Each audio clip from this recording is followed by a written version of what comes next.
Thanks, guys, for coming in. See, we got a bunch of people in here. Thank you from around the world. It's great to see everybody. Thank you very much. All right. So today's topic is slow blues. Before we get to that, by the way, is a song I recommend everybody learn. It can be done at pretty much any skill level. You can kind of tailor it, but it's called After Hours by Avery Parrish. And, oh, thank you. After Hours by Avery Parrish. It's under the Erskine Hawkins Orchestra. I believe that's the artist, because he was the piano player in that orchestra. It was a big hit in the 40s, but it's a classic slow blues piano song that I have most of my students learn at one time or another. It's got all the classic licks and a bunch of different left hands in it. So check out After Hours and give it a shot. All right, and then also, Dougie Fresh, thank you. Thank you for the super chat, I appreciate it. Let's see.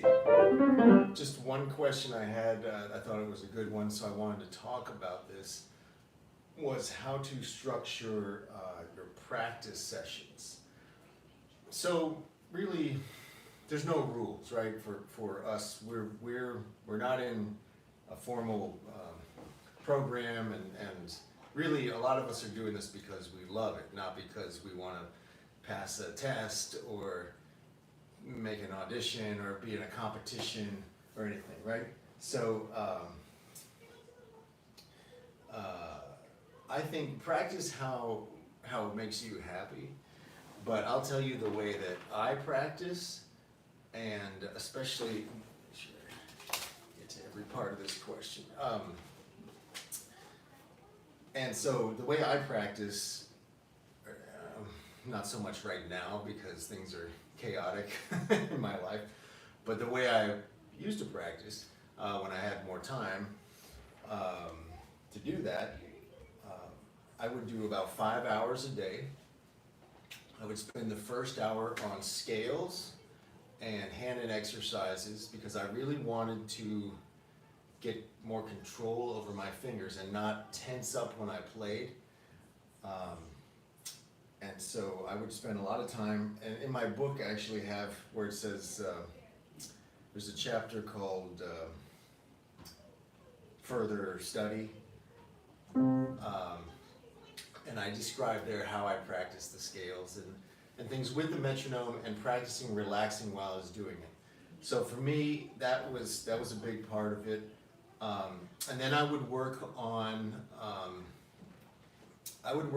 new stuff after that, stuff I was trying to get under my belt for the next show, or if I had a deadline for a song coming up, I had to learn it for a particular event. I would work on that stuff for an hour or two, and then I would work on reviewing just old stuff that I hadn't played in a while, just to make sure it's fresh. Keep in mind this is a performing art, so it's not like we're painting and we painted something and we don't have to paint it. No, we have to paint the same picture every time we play.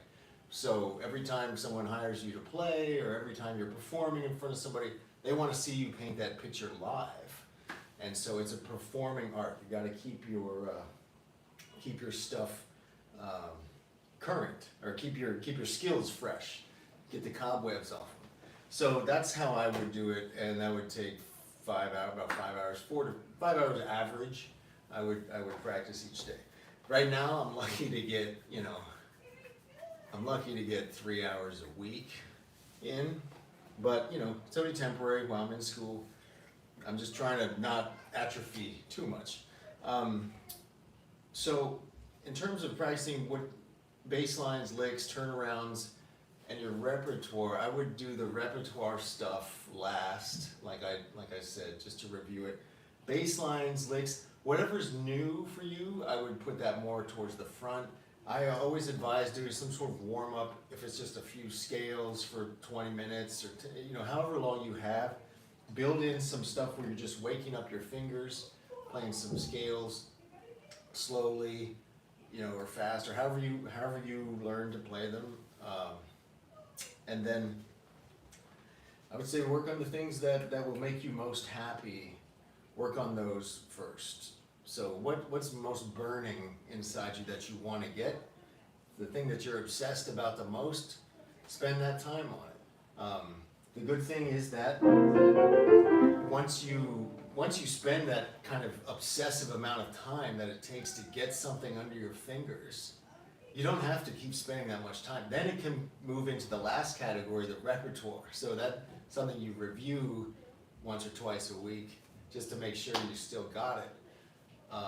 But I would focus the most of my energy on whatever is most pressing to you. So if you want to get the walking bass line, spend most of your time there.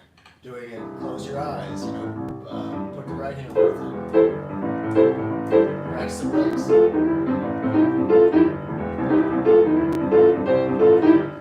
Okay? Yeah. hopefully that answers your question. It's real loose. It's a loose answer, but it leaves a lot of room for your individual interpretation. Like I said, this is not a formal thing where you have to do this much and that much. Don't make it not fun. Keep it fun for you, because ultimately that's why I'm guessing we're all doing this, is because we enjoy it. So let's keep enjoying it. All right. Brianna, what's your favorite weighted keyboard?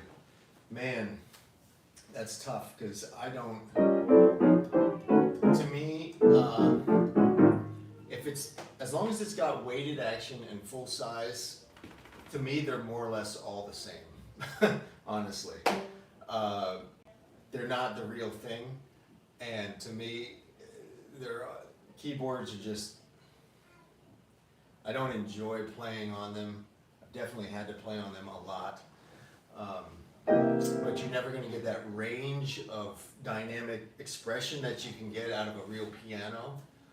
And the sound is always coming from a speaker or headphones or an amplifier 10 feet away from you. It's just not that nice experience that I like with the piano. So to me, it depends if you need it for the stage, get something that's a stage piano or stage keyboard that has the proper inputs and outputs in the back.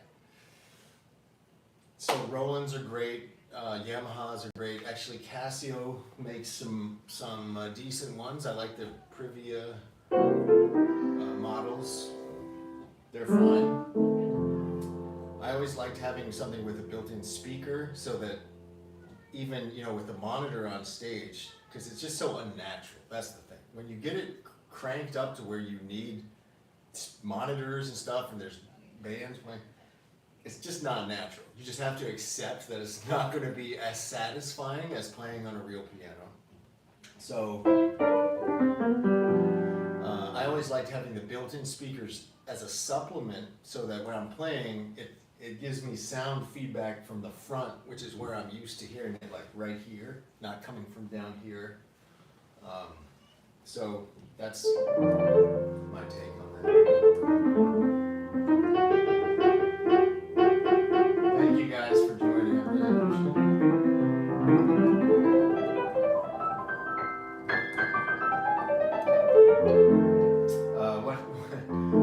Do one more question, and we'll talk a little bit about slow blues here. At what speeds do you practice the hand-ins? That's a good, this answer might surprise you. I practiced them at 45 beats per minute, and that was one note per click. So it was about this fast.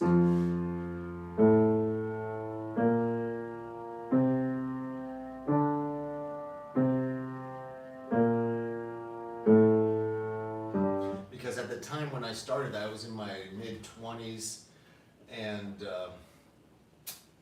that's how I met this guy who he was the engineer for my Pumping Ivories album, and he had been a child prodigy student of Vladimir Horowitz, the famous classical pianist, and that's the way he had learned how to play scales from Vladimir. It's not about speed. For what I was using it for, it wasn't about speed, it was about retraining my nervous system to not play hard. So I wanted to be able to play loud without playing hard. I wanted to be able to play fast and loud or quiet, but not playing hard, not tensing up. And so if you read in the book, in that chapter, I explained the 4 or 5 things that you have to be conscious of. And so the only way you can really do that is at that slow speed. You have enough time to analyze the way you just attacked that last note, and then make adjustments for your next attack. It's actually kind of fun and thrilling, and I still do that about 5 to 10 minutes before I'm gonna play. At least I want to get in 5 to 10 minutes of hand-in at that slow speeds to get my fingers warmed up and to get my brain calibrated with my fingers, so that when I say go, they go. Not this one goes and this one's a microsecond later and you hear 2 different notes. I want them to be exactly at the same time. So that's how I do it. All right, slow blues.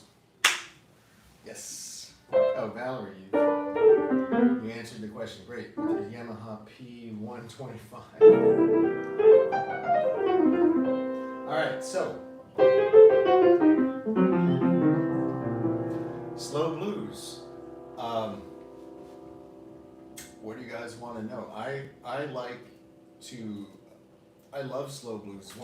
I started playing blues, by the way. Not to me, boogie and blues were the same thing, just different speeds. That's the way it was kind of explained to me as a kid, and so I played blues first, and then as I was able to play a little faster, I started playing boogie too. But the thing with it is I think you want to leave a lot of space and leave dynamic range. So you don't want to be playing loud all the time, and you don't want to fill up every space, because that space also gives meaning to your phrases. Let's see. All right.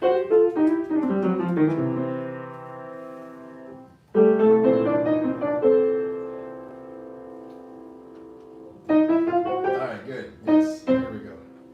Turhan, I'm sorry. I'm not going to really talk about boogies right now. This week is all about slow blues. But welcome to join or watch some of the other things, other live streams. But if you come on next week, we can talk about boogie woogie solos. Whatever you mean by that, I'm sure we'll be able to help answer a little bit. How do you begin to play a slow blues in A? Dave, all right. Well, just like that. First,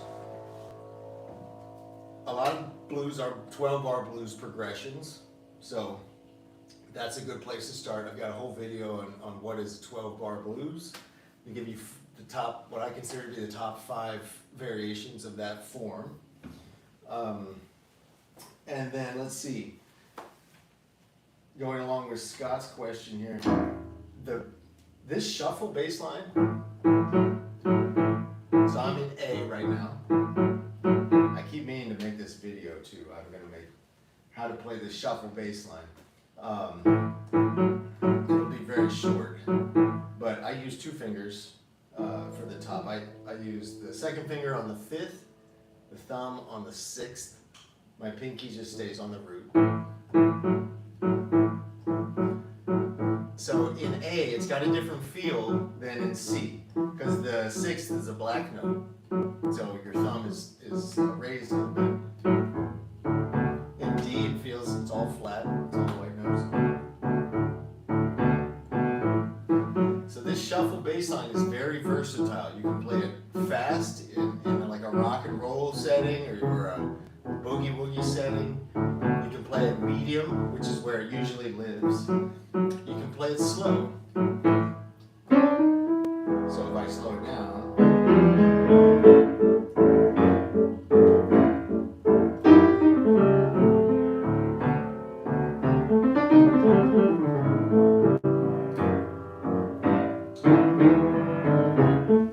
oh, that's one thing I wanted to talk about.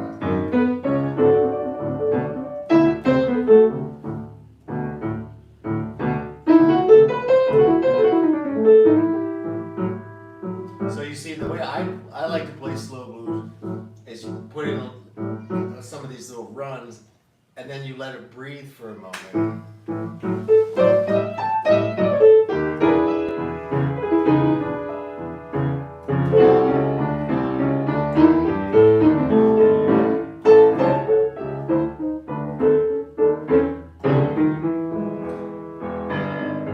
So that's a good place to start with that left hand.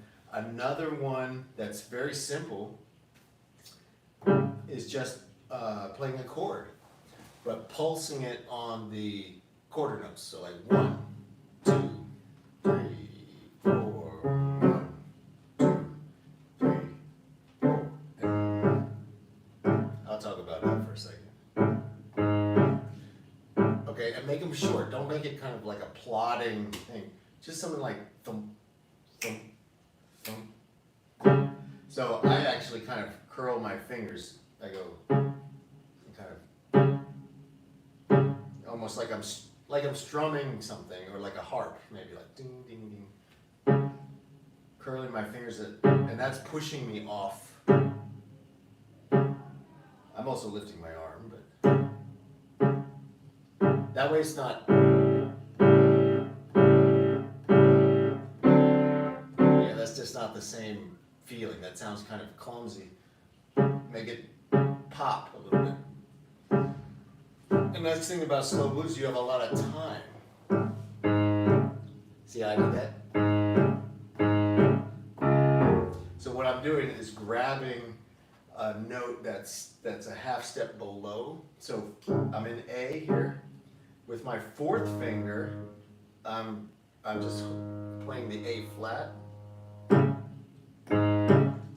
2, 3, 4, and 1. So on the and of 4, just gives it a little motion, and do that into D too when you go to the 4 chord.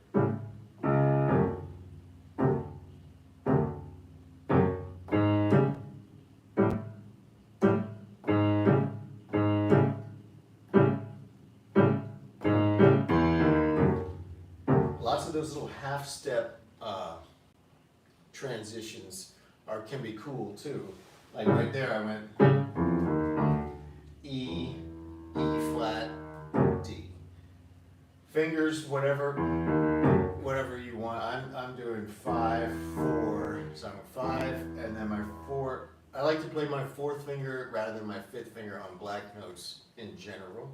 You know, there's always exceptions, but I try to go for the 4th finger if I can.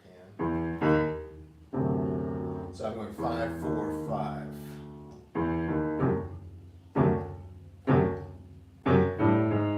Oops. So even that's a good example. So this is what I tell people too: is as a general rule, it doesn't matter if you had to choose the beats or the notes, which one takes priority? The beats, to me.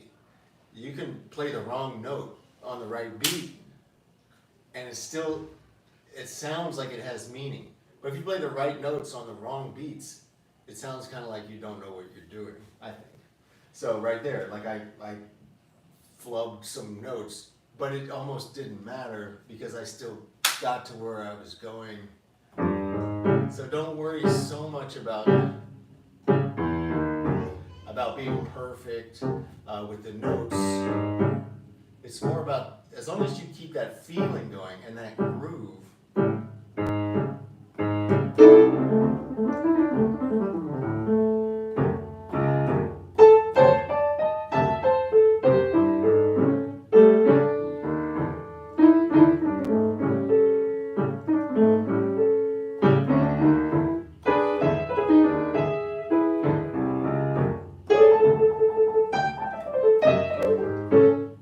Okay, the other thing I wanted to mention was a classic variation of the 12-bar blues. It's just a slight variation. It's still got those key changes at the key times. Sorry, that's not a good word to use when you're talking about music. The important chord changes, the 1, the 4, and the 5, are still happening in the same places. But you can substitute some other things, especially when you're on that 1 chord at the beginning for 4 bars. This is the way I like to play slow blues, and it's very common. If I was just making it up, if I wasn't playing a song, like an arrangement, I would do 1 to the fast 4, 2nd bar, then back to the 1, 5, 1, then to the 4. So you see how in that 3rd bar I did 2 beats on A, 2 beats on E7. Okay? So once more. 2, 3 to the 4th chord.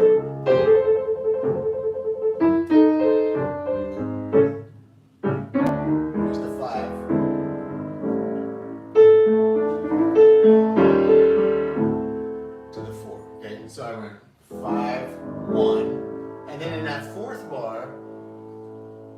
to emphasize the dominant seventh at some point, usually near the end of the bar, because that dominant seventh, so I'm turning this A chord into an A7, more of an A7. I'm emphasizing that 7. Sometimes you hear people go, okay?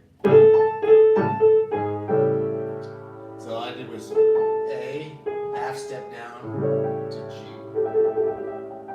And I've got that octave, but I'm filling it in with the A chord. So I got A and G and A with my thumb, C sharp with the second finger, E with the third finger, G on top with the pinky. So I've got,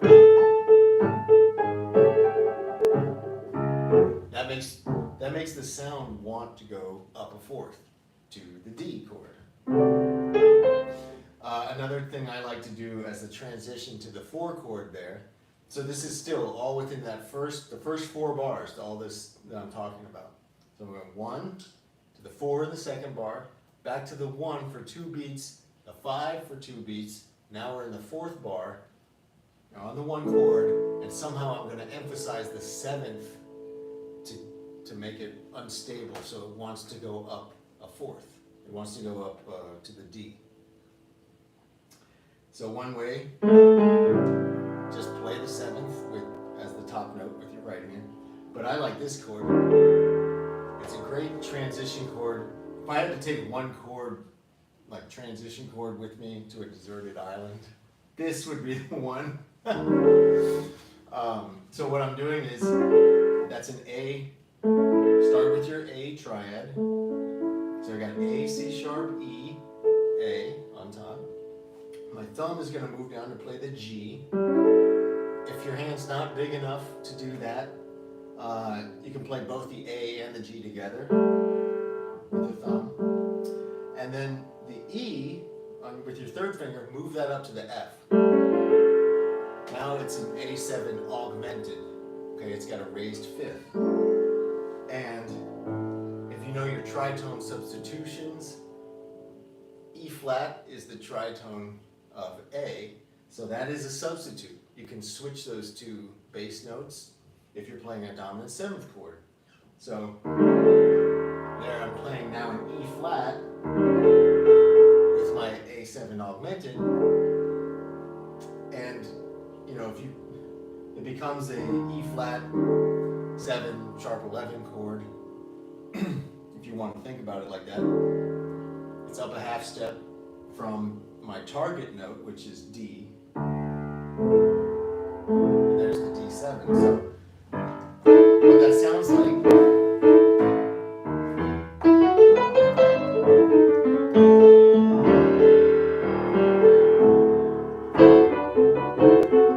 now I'm on D. Love that sound. I love it. All right, let's see. What do we got? Yeah.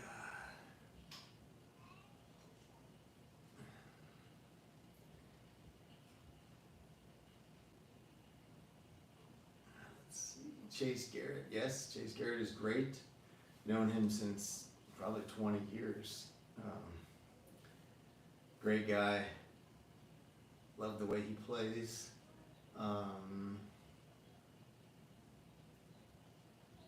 Let's see. What are common keys, Matthew? Common keys for slow blues, and what is your favorite in terms of sound?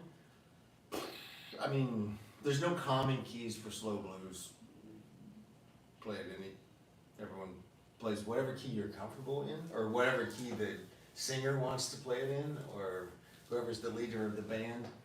Personally, to really get dirty with it, I like E, D, or A. A is probably my favorite because I spend a lot of time there, because I played with a lot of people who like to sing in A, and I sing some stuff in A, so A is kind of more comfortable, but they've got all the same shape. D has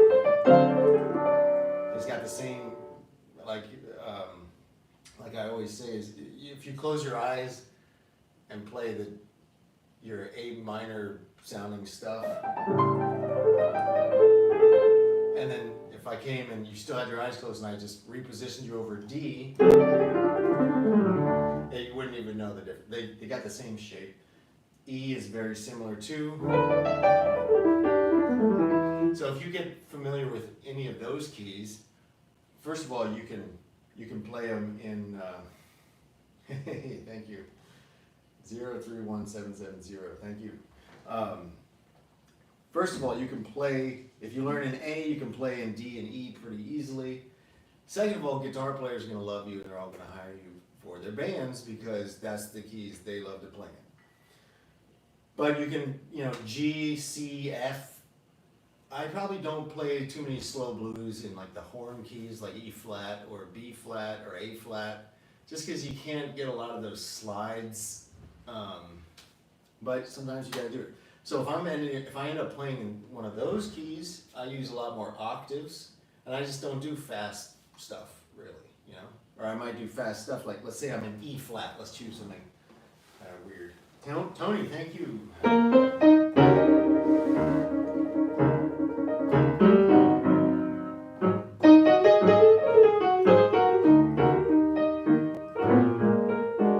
There's the 1 to the 5. Here's my favorite.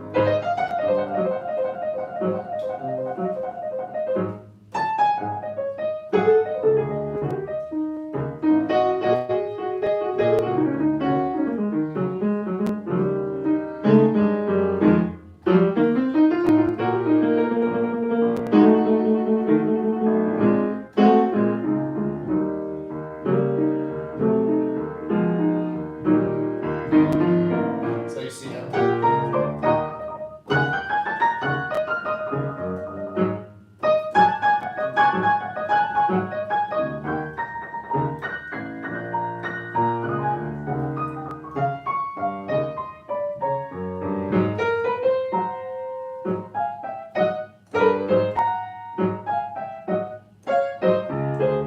So I'm just doing that pulsing left hand. I'm sorry, this isn't as well thought out as I should have made it. So the information is going to be scattered all throughout this little session here. But going back to that question about left hands, the Yancey bass line is another one I use. So I'm still in E flat here.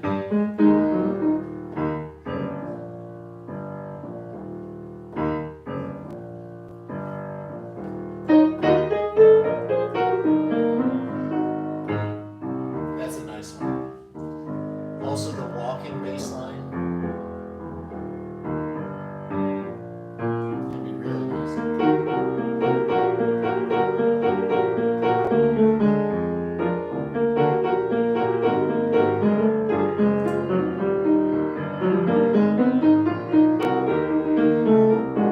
don't know why I'm in E flat still. So,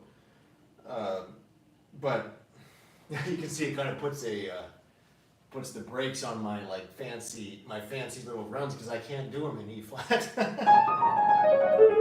That would probably be the closest I could do, but I can't. That's going to get old if I use it 1 or 2 times. Ben, thank you, Ben. So I often get questions about what key should I play, or what should I practice everything in every key and all that. I think along those lines of keeping it fun, do whatever's useful to you. If you're in a band that needs you to play in a key you don't normally play in, transfer all your stuff that you can to that key. So that's something you can practice. Otherwise, if you're playing solo, maybe pick 2 or 3 keys you like, or you feel comfortable with, C, F, and G or something, and get familiar with those, because, who cares? Most of the time, the people listening don't care what key you're in.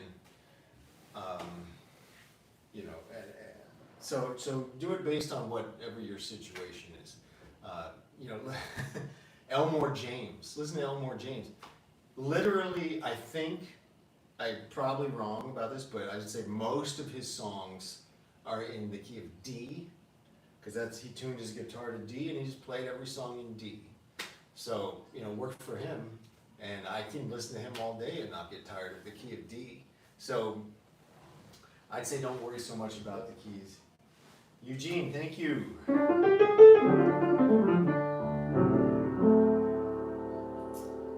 Is it possible for you to film from somewhat higher angle? Yes, it would make it, yes, absolutely. Thank you, Eugene.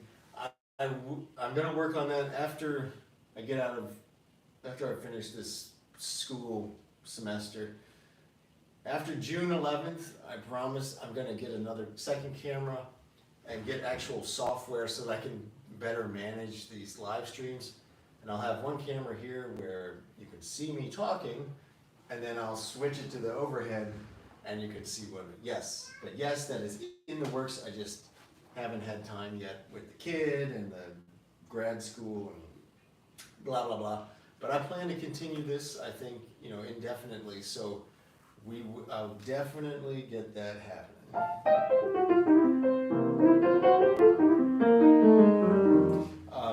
Let's see. Another technique I like for slow blues is it really gives you time to, first of all, you can play kind of faster stuff and it will fit because the tempo is so slow. I like to do that two-handed tremolo thing. I love this.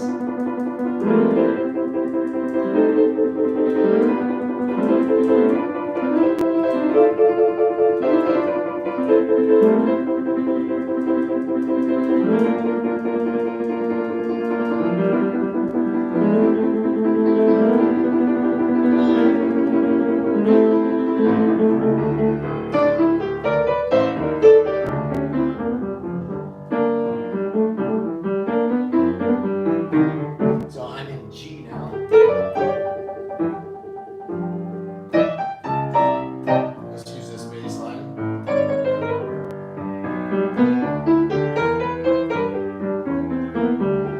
There's that chord. That's that technique I think it's Shredder Lesson 4, the pinwheel technique. That's it right there.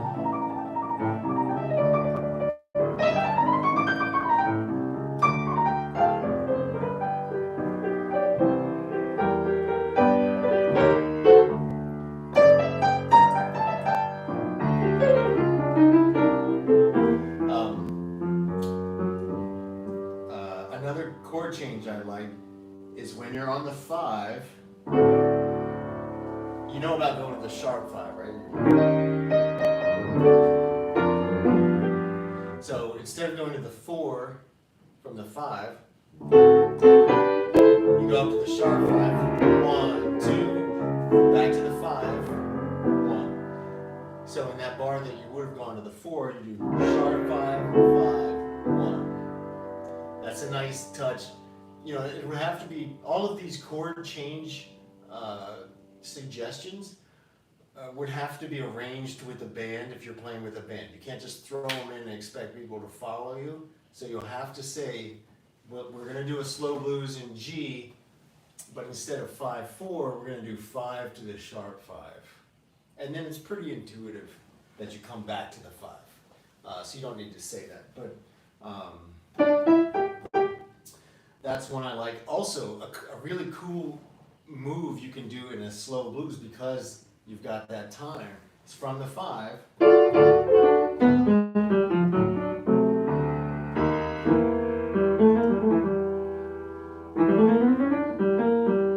Instead of going to the 4 with the root, you do 5,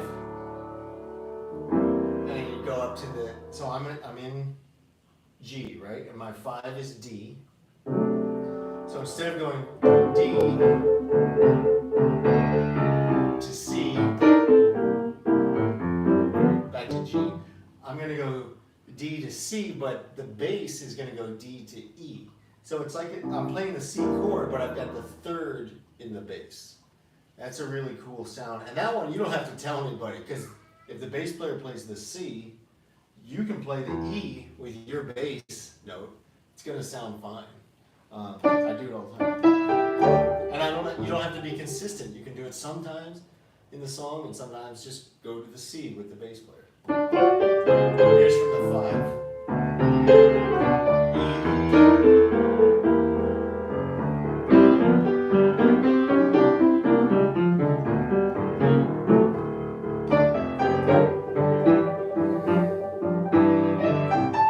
Fast forward.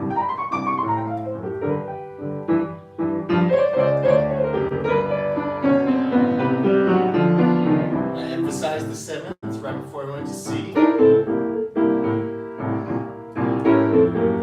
the 1. Going to the 5. Now I'm going to go to the 3rd of C. So from that 3rd, you can go back to D if you want, or you can walk up to G, or you can just stay there on the on the E. The bass player is playing the C. That actually brings up another question I get sometimes. In this style, is it okay to play the left hand if you're playing with a bass player in a band? Yes, it is. Actually, this is one of the few styles where that really works well. Especially if the bass player knows what he's doing. If he's heard blues before, or she has heard blues and knows what the bass player does in blues. Otherwise, you get someone who plays maybe jazz or rock or something else, and you start playing the bass, and they're going, "What are you doing in my territory? You know, stop playing your left hand." So that bass player just doesn't know. It's just not familiar with this style. But in the style of boogie, blues,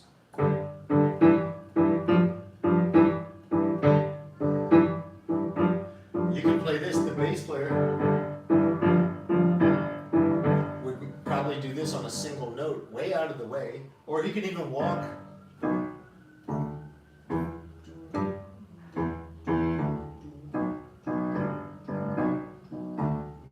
And it's not.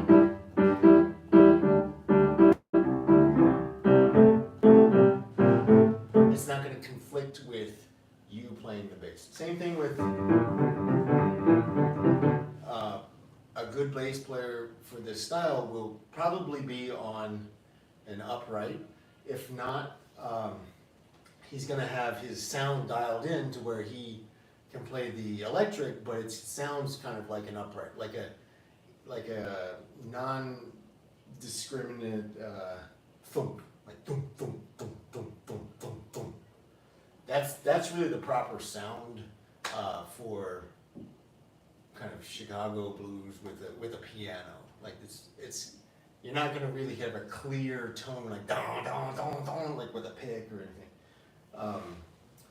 And so that's just how we can fit together with them. And usually they're walking around, we'll stay in one place. If we're walking around, they'll stay in one place, or they'll match your bass line if you're doing something consistent. All right, let's see. One more thing I like to do with slow blues.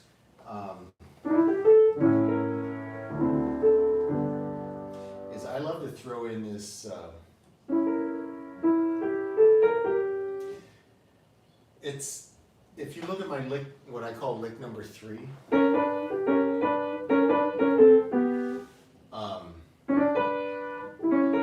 That second position of it coming down. So I'm in G here. I'm playing D and B. Okay, if I take that down a half step, I've got D flat, B flat. Another half step, I've got C and A. Another half step, I've got B and G. I love that part, the C sharp and B flat. And if you put an A underneath it, which is the 2, you can also fill it out with the E and G. Now you're playing basically a G diminished chord or a C sharp diminished chord.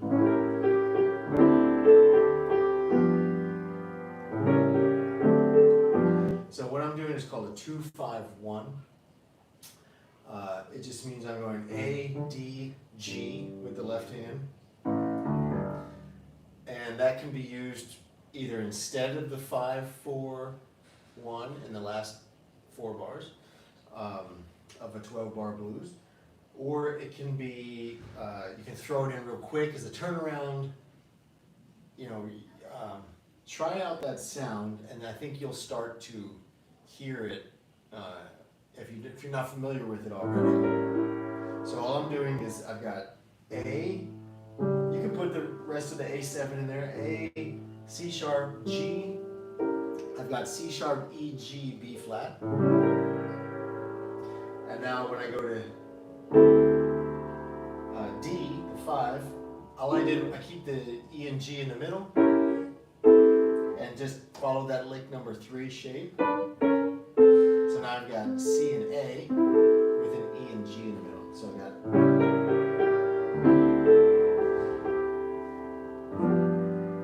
and resolve it to the G. I've got G, F, B, D, G. So let's see how we use that. Oh, what makes it sound cool, I was going to say, is the flat 9. So I'm playing A7, but I've got a B flat on top. A, if A is the 1, B is the 2 or the 9. Sorry if this doesn't make any sense, just ignore me for a second. A is the 1, B is the 2 or the 9. Flat 9 means you flat it. So I've got a flat 9 for the 2 chord, and basically a sus for the 5 chord. I love that sound.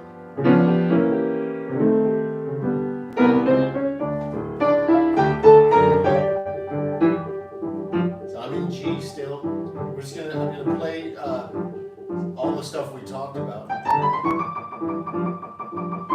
See how it all fits together.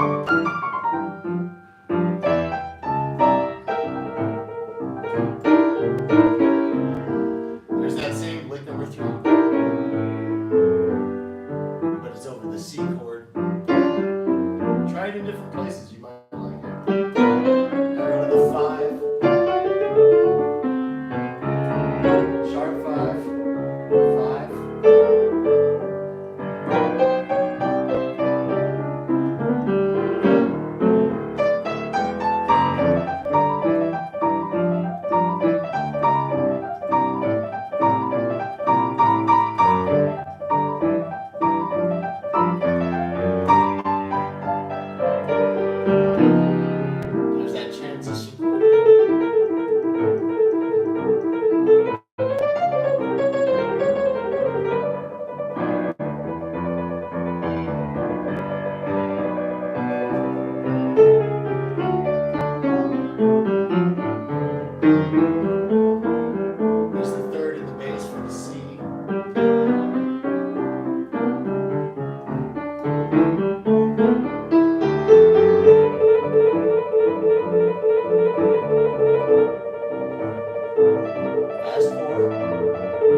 Alright,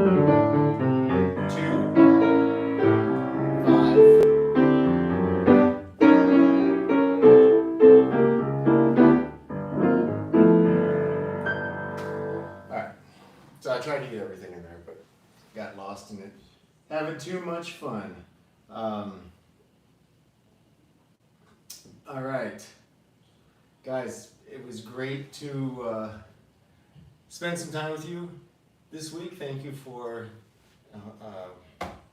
coming on and joining me, and I will see you next week. I hope I answered a few questions, and all right.